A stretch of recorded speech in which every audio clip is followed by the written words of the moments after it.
అలాగే BRS spokes person Dasu Shravan మాట్లాడుతూ MPTC ZPTC ఎన్నికలు ఇప్పట్లో పెట్టరు, దమ్ముంటే పెట్టండి రేవంత్ రెడ్డి గారు అని సవాల్. దమ్ము మొన్ననే చూసిరు కదా, 3 రోజుల కిందనే దమ్ము చూసిరు కదా. ఏ ఎన్నిక వచ్చినా కాంగ్రెస్ దే విజయం అవుతుంది. ఒకటి ఎన్నికలు, పంచాయతీ ఎన్నికలు పెట్టరు, ఊర్లలో పోయే దమ్ము లేదు. గ్రామీణ ప్రాంతాలలో ప్రజలు వ్యతిరేకంగా ఉన్నారు, బాకీ కార్డు అడుగుతున్నారు, 2000 రూపాయలు మహిళలకు ఏమైంది, 4000 రూపాయలు పెన్షన్ ఏమైంది, ఇవన్నీ అడుగుతున్నారు అని అన్నారు. అవన్నీ బొర్ర బొక్కల పడ్డావు. అన్ని ఎన్నికలు పెట్టి చూపిస్తాం, అన్నిట్లో జెండా ఎగిరించి చూపిస్తాం మేము. అది గుర్తుంచుకోండి. మీరు అనుకుంటున్నారేమో ఇంకా 10 ఏళ్ళు కాంగ్రెస్ పాలనే ఉంటుంది, ఇంకా ఇప్పటికన్నా ఎక్కువగా మెజార్టీతోని కాంగ్రెస్ గెలుస్తుంది. ఎందుకంటే మొన్నటి వరకు ఎమ్మెల్యేలు మాత్రమే పనిచేశారు, ఇప్పుడు పంచాయతీ సర్పంచులు కూడా పనిచేస్తారు. అంటే సమస్యల మీద పరిష్కారము, ఆ ఊరి గ్రామం అభివృద్ధి కోసం పనిచేస్తారు. నేను ఎన్నికల కోసం అంటలేదు, పంచాయతీలల్లో సర్పంచులు కూడా పనిచేస్తారు. కాబట్టి ఇప్పుడు ఇంకా ఎక్కువగా పనిచేసే కార్యకర్తలు ఉంటారు, పనిచేసే లీడర్లు ఉంటారు, ఇంకా కమిటీ పెద్దగా అయిపోయింది, ఇంకా చాలా మంది ఉంటారు. డెఫినెట్గా కాంగ్రెస్ ఇంతకన్నా ఎక్కువగా సర్పంచులలో ఎంతైతే మెజార్టీ వచ్చిందో దానికన్నా ఎక్కువగా రాబోయే ప్రతి ఎన్నికల్లో కాంగ్రెస్దే ఉంటుంది.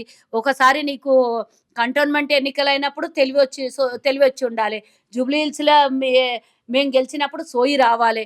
గ్రామ పంచాయతీలలో పూర్తిగా బోల్ర బొక్కలు పడ్డప్పుడు కనీసం లేచి నిలబడే శక్తి రావాలి. ఇవన్నీ లేక మళ్ళా మాట్లాడితే పూర్తిగా నడ్డి రగొడతారు తెలంగాణ ప్రజలు. పార్టీ ఫిరాయించిన అంశంపై కేంద్ర మంత్రి కిషన్ రెడ్డి మాట్లాడుతూ ఇది ప్రజాస్వామ్య హత్య, స్పీకర్ గారికి అన్ని ఆధారాలు ఉన్నా వారు పార్టీ మారలేదని క్లీన్ చిట్. సిగ్గు శరం ఉండాలి కిషన్ రెడ్డికి. నేను కేంద్ర మంత్రి అయినా నేను చెప్తున్నా, కర్ణాటకలో గతంలో ప్రభుత్వాన్ని కూల్చేసినట్టు, గోవాలో ప్రభుత్వాన్ని కూల్చేసినట్టు, మధ్యప్రదేశ్లో కూల్చేసినట్టు, మధ్యప్రదేశ్లో మహారాష్ట్రలో ప్రభుత్వాన్ని కూల్చేసినప్పుడు మీ సోయి ఏడికి పోయింది? తీసుకొని పోయి గుంపుకు తీసుకొని పోయి గుజరాత్లో హోటళ్లలో దాచిపెట్టినప్పుడు, ముంబైలో హోటళ్లలో దాచిపెట్టి ఫిరాయించి రాత్రి భయభ్రాంతులకు గురి చేసి 500 కోట్లు 1000 కోట్లు ఇచ్చి వేలాది కోట్లతోని ప్రభుత్వాన్నే తారుమారు రాత్రి చేసినప్పుడు లేనటువంటి విషయము ప్రజాస్వామ్యం గురించి ఈయన మాట్లాడతాడా? ప్రజాస్వామ్యాన్ని ఖూనీ చేసింది దేశం మొత్తం. మీకు మాట్లాడేటటువంటి అర్హత కానీ, మీకు మాట్లాడే శక్తి కానీ, నైతిక విలువ కానీ ఎక్కడుంది కిషన్ రెడ్డి గారు? ఎక్కడుంది మీకు? ఫస్ట్ మీరు కేంద్రంలో మీ నాయకత్వం చేసేటటువంటి దరిద్రం గొడ్డు పళ్ళకి అక్కడ సమాధానం చెప్పండి. ఫస్ట్ చెప్పండి, వివిధ రాష్ట్రాలల్లో మీరు చేస్తున్నటువంటి మోసము, మీరు చేస్తున్నటువంటి ఓట్ చోరీ, మీరు చేస్తున్నటువంటి ఫిరాయింపుల గురించి మాట్లాడండి. అప్పుడు ప్రజాస్వామ్యం గురించి మాట్లాడే నైతిక విలువ మీకు కనబడుతుంది. గ్లోబల్ సమ్మిట్ పేరుతో ప్రజాధనాన్ని మొత్తం దుర్వినియోగం చేస్తున్న రేవంత్ రెడ్డి అని చెప్పేసి బాగా ఇతర పార్టీలు మాట్లాడుతూ ఉంది. ఏం చెప్తున్నారు? గ్లోబల్ సమిట్ గురించి తెలిసినోడు ఏ విధవో కూడా అసలు మాటలు మాట్లాడరు అనుకుంటాను నేను. 5,75,000 కోట్లు పెట్టుబడిని తెలంగాణ రాష్ట్రానికి తీసుకొచ్చినటువంటి ఘనత ముఖ్యమంత్రి రేవంత్ రెడ్డి గారు.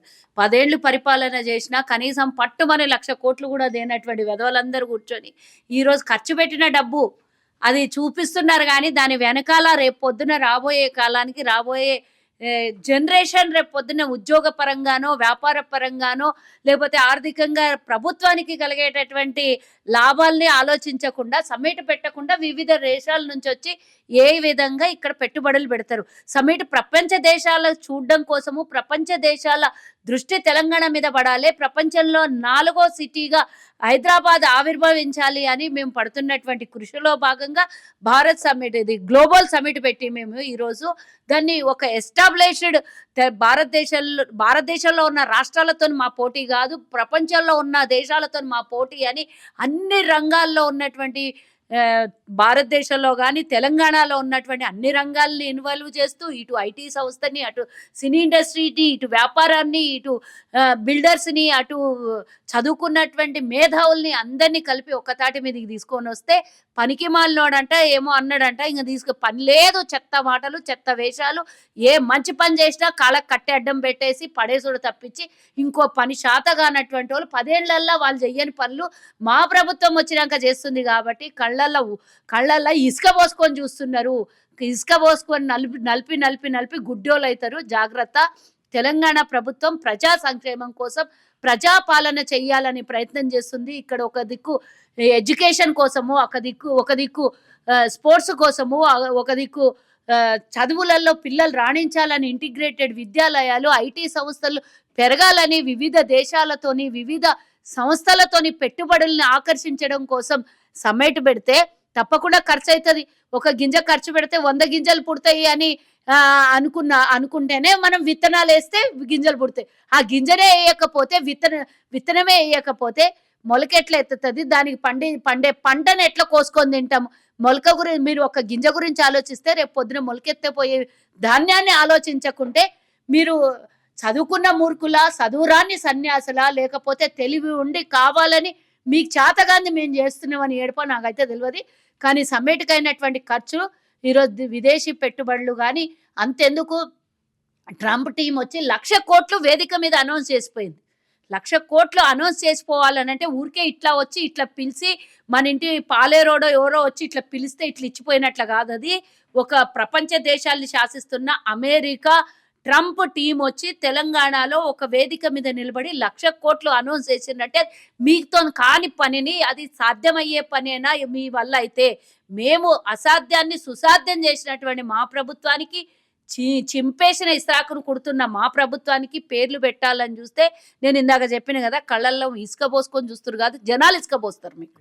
సో ఏదైతే కాంగ్రెస్ ప్రభుత్వం ఇప్పుడు జీతాలు ఇవ్వడానికి కావచ్చు, పథకాలు ఇవ్వడానికి డబ్బులు లేవని చెప్తా ఉంది, గత ప్రభుత్వం అప్పులు చేసిందని చెప్తుంది. కానీ మరి మెస్సిని తెచ్చి ఇక్కడ ప్రజా సొమ్ముని దుర్వినియోగం చేస్తా ఉంది. సో అపనంగా ఏదైతే వాళ్ళ మనవడి కోసం కావచ్చు, అన్న కొడుకు కోసం ఇదంతా చేసిందని చెప్పేసి సోషల్ మీడియాలో వైరల్ అవుతా, అది ప్రతిపక్షాలు కూడా దానిపై మాట్లాడుతున్నారు. దీనిపై ఏం చెప్తారు? ఒకటమ్మా, మీకు ఆర్టీఏ యాక్ట్ అనేది ఒకటి తీసుకొచ్చింది కదా భారతదేశంలో కాంగ్రెస్ పార్టీ, ఆనాడు ఉన్న ప్రభుత్వం తీసుకొని వచ్చింది. ఆర్టీఏ యాక్ట్ కింద అప్లై చేసుకుంటే ఈ మొన్న మెస్సీ ప్రోగ్రామ్కి ఎంత ఖర్చు అయింది అనేది మీకు దొరుకుతుంది. ఒకటి, ఇక్కడికి వచ్చిన కాబట్టి ఆతిథ్యం ఇచ్చింది గవర్నమెంట్ లో మేమున్నాం కాబట్టి మేము అందరం ఇన్వాల్వ్ అయినాం.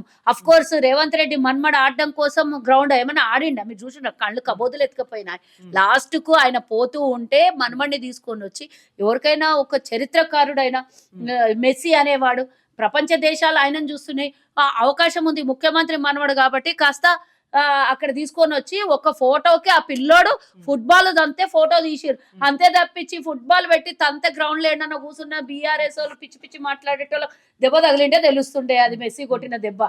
ఇట్లాంటి వెధవ వేషాలు వేసే కన్నా రేవంత్ రెడ్డి మనమడు ఒక ఫుట్బాల్ ని దన్నిండు. కానీ ఆ రోజు గత ముఖ్యమంత్రి మనమడు పోయి భద్రాచలంలో దేవాలయము దైవంగా భావించి మనం ఈ రోజు సీతారామ స్వామి కళ్యాణానికి దంపతుల సమేతంగా లేకపోతే అధికారికంగా ప్రభుత్వము ఒక ముఖ్యమంత్రి లేకపోతే మంత్రులు దంపతులుగా వెళ్ళి పట్టు వస్త్రాలు, తలంబ్రాలు, ముత్యాల తలంబ్రాలు ఇచ్చేటటువంటి ఆనవాయితీ ఉన్నటువంటి మన సంస్కృతి సంస్కారం.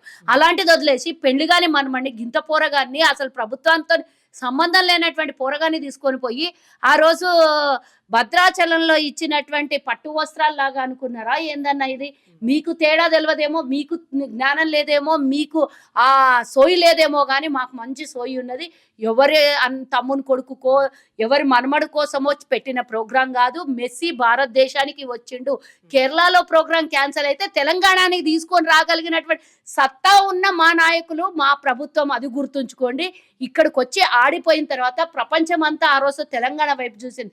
దేశంలో వివిధ చోట్లల్లా ఆ రోజు మెస్సీ 4 రోజులు మెస్సీ ప్రోగ్రాం అయితే అన్నిటికన్నా సూపర్ గా తెలంగాణలోనే అయ్యింది అని అందరు కొనియాడి. అది కనబడితేనే మీకు, అది కనబడలేదా? అది కనబడదు మీకు, మంచి కనబడదు. ఏంటన్నా రేవంత్ రెడ్డి మనమడు ఒక ఫుట్బాల్కి ఒక్కటి ఇట్లా కాలుతో అందింది కనబడుతుంది, లేకపోతే ఇంకోటి ఏమన్నా అదేమంటారు గ్లోబల్ సమ్మిట్ లో ఖర్చు పెట్టింది కనబడుతుంది. ఖర్చు వెనకాలల్లో పెట్టుబడులు కనబడవు. ఫుట్బాల్ వల్ల ప్రపంచ దేశాలు ఒక ప్రపంచ ఆటగాన్ని తీసుకొని వచ్చి ఇక్కడ ఆడించగలిగిందని అది దమ్ము లేదు.